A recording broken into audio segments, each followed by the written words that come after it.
তো রিইনকার্নেশন অফ গডের গত পর্বে আমরা দেখেছিলাম যে জ্যাক জেনারেল চেংয়ের সাহায্য নেওয়ার জন্য কিং ওয়ান সিটির দিকে চলে গিয়েছিল। আর এখন তার পরের গল্প। পর্বের শুরুতেই আমরা জ্যাককে তার উড়ন্ত তলোয়ারের উপর চড়ে কিং ওয়ান সিটির দিকে যেতে দেখি। কিছুক্ষণ পরেই সে কিং ওয়ান সিটির প্রবেশদ্বারে পৌঁছায়। সেখানে পৌঁছাতেই জ্যাকের তলোয়ারটি নিয়ন্ত্রণ হারিয়ে ফেলে, যার ফলে সে সেখানে আছড়ে পড়ে। কিন্তু জ্যাক তার প্রবেশটাকে নায়কের মতো দেখানোর জন্য সাথে সাথেই উঠে দাঁড়ায় এবং স্টাইল করতে শুরু করে। তাকে দেখে কিং ওয়ান সিটির প্রহরায় থাকা সৈনিকেরা জ্যাককে শত্রু ভেবে তার দিকে এগিয়ে আসতে থাকে। কিন্তু তখনই সেখানে জেনারেল চেং এসে বলেন, জ্যাক তুমি একা কেন এসেছ? মুং কোথায়? জ্যাক তখন জেনারেল চেংকে মুঙ্গুয়া সিটির বর্তমান পরিস্থিতি সম্পর্কে জানায় এবং বলে, আমার শহরে একজন দুর্নীতিগ্রস্ত জেনারেল আছে, যার কারণে আমার শহরের সব মানুষ বিপদে আছে। তাই আমি চাই আপনি আমাকে সেই লড়াইয়ে সাহায্য করুন। জ্যাকের কথা শুনে জেনারেল চেং তার উপর বিশ্বাস করতে পারেন এবং তার সৈনিকদের নিয়ে মুঙ্গুয়া সিটির দিকে রওনা হন। অন্ধকার ও বিপদ। অন্যদিকে আমরা মুঙ্গুয়া সিটিকে দেখি, যেখানে হঠাৎ করেই পুরো আকাশ কালো মেঘে ছেয়ে যায় এবং চারদিকে বজ্রপাত হতে শুরু করে। এতে শহরের লোকেরা ভয়ে এদিক ওদিক দৌড়াতে থাকে, কারণ এই বজ্রপাত পুরো শহরটাকে ধ্বংস করে দিচ্ছিল, যার কারণে শহরের অবস্থা খুবই ভয়াবহ হয়ে যায়। এই সব দেখে মং এবং শের জেনারেল চেংকে বলে, আস্ত চন্দ্রগ্রহণ, এর সুযোগ নিয়ে সেনেটর অবশ্যই কিছু করবে। তাদের কথা সত্যি হয়, কারণ চন্দ্রগ্রহণ শুরু হবার সাথে সাথেই যেসব জম্বি এতদিন মারা গিয়েছিল তারা আবার জীবিত হয়ে শহরে ঘুরে বেড়াতে থাকে। এরপর আমরা আকাশ থেকে অনেক নীল রঙের রক্তের ফোঁটা মাটিতে পড়তে দেখি। এই রক্ত সাধারণ ছিল না, কারণ যেখানেই এটি পড়ছিল সেখানেই একটা করে নতুন শয়তান জন্ম নিচ্ছিল। এটা দেখে মং তার উইন্ডসোর টেকনিক ব্যবহার করে সেই শয়তানগুলোকে মারতে শুরু করে। যুদ্ধ ও বিশ্বাসঘাতকতা। এরপরে আমরা জেনারেল লজিকে দেখি, যাকে প্রতিশ্রুতি অনুযায়ী সেনেটর তার শয়তানির বাহিনীতে একজন জেনারেল বানিয়ে দিয়েছিল, যার কারণে সে এখন একটি মৃতদেহর মতো হয়ে গিয়েছিল। সে সেনেটরকে শেষবারের মতো সাহায্য করার জন্য অনুরোধ করে, যাতে এরপর সে তার শহরে নিশ্চিন্তে রাজত্ব করতে পারে। লজি তখন মুং এবং শ্যালের দিকে এগিয়ে যায়, কারণ সেনেটর তাদের দুজনকে সামলানোর দায়িত্ব তাকে দিয়েছিল।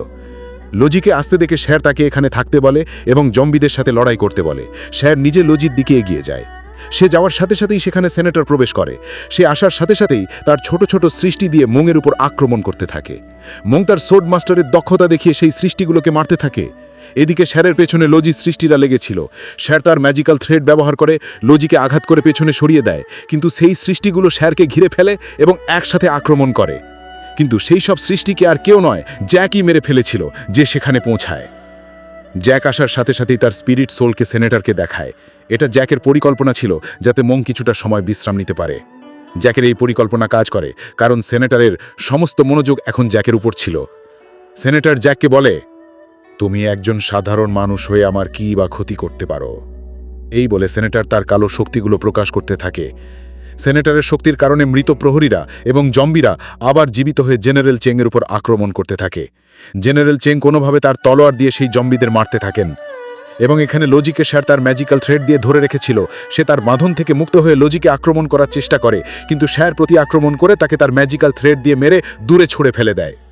সেনেটর তার শক্তি ব্যবহার করে জ্যাককে ধরে ফেলে এবং তার উপর আক্রমণ করে, যা থেকে জ্যাক নিজেকে বাঁচাতে পারে না। তাই জ্যাককে রক্ষা করার জন্য শের দ্রুত তার কাছে আসে এবং নিজে সেনেটরের সাথে লড়াই করতে শুরু করে, কিন্তু সে সেনেটরের থেকে দুর্বল ছিল। তাই সে তাদের দুজনকে একসাথে মারার জন্য একটি শক্তিশালী আক্রমণ করে, কিন্তু তখনই সেখানে মং এবং ফেঙ্গি এসে সেই আক্রমণটি ধ্বংস করে দেয়। তাদেরকে আসতে দেখে সেনেটর বলে, তোমরাও মরতে এসেছ নাকি, সাধারণ মানুষ? এতে মং রেগে যায় এবং তার উইন্ডসোর টেকনিক দিয়ে সেনেটরকে আক্রমণ করে। তখন জ্যাক হঠাৎ করে সেনেটরের পেছনে আসে এবং তার তলোয়ার সেনেটরের শরীরে বিধিয়ে দেয়, কিন্তু সেনেটরের শরীর এত শক্তিশালী ছিল যে তলোয়ারটি তার শরীরে ঢোকে না। উল্টো মং সেনেটরের আক্রমণে ভেসে যায়, কিন্তু তাকে সাহায্য করার জন্য ফেঙ্গি সামনে এসে তার ফিনিক্স ফায়ার অ্যাটাক দিয়ে সেনেটরকে আক্রমণ করে, কিন্তু এই আক্রমণের কোনো প্রভাব সেনেটরের ওপর পড়ে না এবং তার ছোট সৃষ্টিগুলো মং এবং ফেঙ্গিকে আক্রমণ করে মাটিতে ফেলে দেয়। তাদের এমন অবস্থা দেখে জ্যাক ভয় পেতে শুরু করে, যার কারণে তার শরীর থেকে একটি কালো তরল বের হয়। জ্যাক তার ফ্লুইড সোর্ড টেকনিক ব্যবহার করতে সক্ষম হয় এবং একই সাথে যখন সে এই দক্ষতা ব্যবহার করছিল তখন তার মুখে অদ্ভুত চিহ্ন দেখা যায়। এই কৌশল ব্যবহার করে জ্যাক তার বুদ্ধির আগুন দিয়ে সেনেটরকে আক্রমণ করে। এই আক্রমণে জ্যাককে মংও সাহায্য করে, কিন্তু তাদের এই দুটি আক্রমণকে সেনেটর কোনোভাবে আটকে দেয়, কারণ সেনেটরের চারপাশে যে ছোট সৃষ্টিগুলো ঘুরছিল তারাই সেই আক্রমণের শক্তিকে তাদের শরীরের ভেতরে শুষে নিচ্ছিল, যার কারণে কিছুক্ষণের মধ্যেই সেই দুটি আক্রমণ অদৃশ্য হয়ে যায়। এরপর সেনেটর বলে, মনে হচ্ছে আমি তোমাদেরকে অবমূল্যায়ন করেছিলাম। ঠিক আছে, আজ আমি তোমাদেরকে আমার আসল রূপ দেখাবো। এই বলে সে তার শরীরকে কালো মেঘ দিয়ে ঢেকে ফেলে। তখন আমরা সেনেটরের আসল রূপ দেখতে পাই, যা দেখতে একটি দানবের মতো। শের বলে, আসল রূপ? তোমার এই আসল রূপ তো আরো কুৎসিত।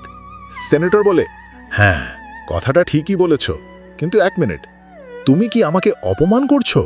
তার এই কথা বলার সাথে সাথেই শের, ফেংজি এবং জ্যাক সেনেটরকে একটি ফরমেশনে আটকে দেয়, যেখান থেকে সে বের হওয়ার অনেক চেষ্টা করেও পারছিল না। কিন্তু তখনই সেখানে জিয়াকে আসতে দেখি। সে মাং এবং শেরের কাছে এসে তাদের মনোযোগ অন্যদিকে ঘুরিয়ে দেয়, যার কারণে সেই ফরমেশনটি ভেঙে যায় এবং সেনেটর আবার মুক্ত হয়ে তাদের ওপর আক্রমণ করতে এগিয়ে আসে। কিন্তু জিয়া তাকে বলে, থামো, এখন চন্দ্রগ্রহণ শেষ হয়ে গেছে, তাই তোমার লড়াই করাটা অর্থহীন, তুমি বাড়িতে চলো। জিয়ার কথা শুনে সেনেটর একটি পোর্টাল খুলে তার জগতে যেতে শুরু করে, কিন্তু যাওয়ার আগে সে শেয়ারকে, যে তার রূপ নিয়ে মজা করেছিল, তাকে অপহরণ করে সাথে নিয়ে যায়। এটা দেখে জ্যাক এবং মাংও তার পিছু পিছু সেই পোর্টালে চলে যায়। কিন্তু যাওয়ার আগে মাং জেনারেল চেংকে তার প্রাসাদে গিয়ে বর্তমান পরিস্থিতিটি প্রবীণদের জানাতে বলে। জেনারেল চেং এবং ফেংজি সেখানে যাবার জন্য রওনা হয়। অন্ধকারের জগতে প্রবেশ। এরপর আমরা সেই জগৎটি দেখি যেখানে পোর্টালটি গিয়েছিল। সেখানে আমরা জ্যাককে দেখি যে সেই জায়গাটি ঘুরে দেখছিল। মাংও তার সাথে ছিল, যে তাকে বলছিল যে এই জায়গাটিকে রিল্যাক্স এম্পিরিয়েন্স বলা হয়, যা কোনো নরকের থেকে কম নয়। এখানে যেই আসে সে তার পথ হারিয়ে ফেলে অথবা এখানকার মায়ার ফাঁদে আটকে মারা যায়। কিন্তু জ্যাকে বলে, তোমার এইসব নিয়ে চিন্তা করার কোনো প্রয়োজন নেই। এই বলে সে তার উইন্ডসোর্ড টেকনিক সক্রিয় করে তোলে, যাতে সে আশেপাশের বাতাস থেকে সঠিক দিক খুঁজে বের করতে পারে। সে সফল হয়। তারা সেই দিকে এগিয়ে যেতে থাকে এবং সামনে একটি নদী দেখতে পায়। সেখানে পৌঁছে জ্যাক মাংকে জিজ্ঞাসা করে, তোমার কি মনে হয় সেনেটর শেয়ারকে কোথায় নিয়ে গেছে? মাং বলে, সে একটি সর্ড স্পিরিট ট্যালেন্টকে অপহরণ করে নিয়ে গেছে, তাই আমার মনে হয় সে অবশ্যই শেয়ারকে এন্টার অফ 10,000 ডিমন্স নামক জায়গায় নিয়ে গেছে। এই জায়গাটির কথা মাং একবার সর্ড স্পিরিট ট্যালেন্টদের একটি বই থেকে জেনেছিল যে এমন একটি জায়গাও এখানে আছে। তাই তারা দুজন তাদের উড়ন্ত তলোয়ারের ওপর চড়ে সেই নদীটি পার হতে শুরু করে। কিন্তু এই নদীটি যেমন দেখা যায় তেমনটা নয়, কারণ যখন তারা দুজন এই নদীটি পার হচ্ছিল তখনই আমরা সেই নদী থেকে অনেক স্পিরিট পাপেটসকে বের হতে দেখি। সেই পুতুলগুলোর সংখ্যা অনেক বেশি ছিল, যা তাদের দুজনের পিছু নিতে শুরু করে। জ্যাক এবং মাং সেই পুতুলগুলোকে তাদের দিকে আসতে দেখতে পায়। তখন মাং জ্যাককে বলে, তুমি তোমার যাত্রা জারি রাখো এবং শেয়ারকে যত তাড়াতাড়ি সম্ভব খুঁজে বের করো, আমি ততক্ষণ একা এই পুতুলগুলোর সাথে লড়াই করছি। এই বলে মাং সেখানেই একটি বড় পাথরের ওপর দাঁড়িয়ে যায় এবং তার উইন্ডসোর্ড টেকনিক ব্যবহার করে পুতুলগুলোকে এক এক করে মারতে থাকে। কিন্তু যেমনটা আমি আপনাদেরকে বলেছিলাম, এই পুতুলগুলোর সংখ্যা অনেক বেশি ছিল, যার কারণে মাং বিপদে পড়ে যায়। এরপর আমরা জ্যাককে দেখি যে অবিরাম এগিয়ে যাচ্ছিল। এই দৃশ্য দেখানোর সাথে সাথেই পর্বটি এখানে শেষ হয়ে যায়।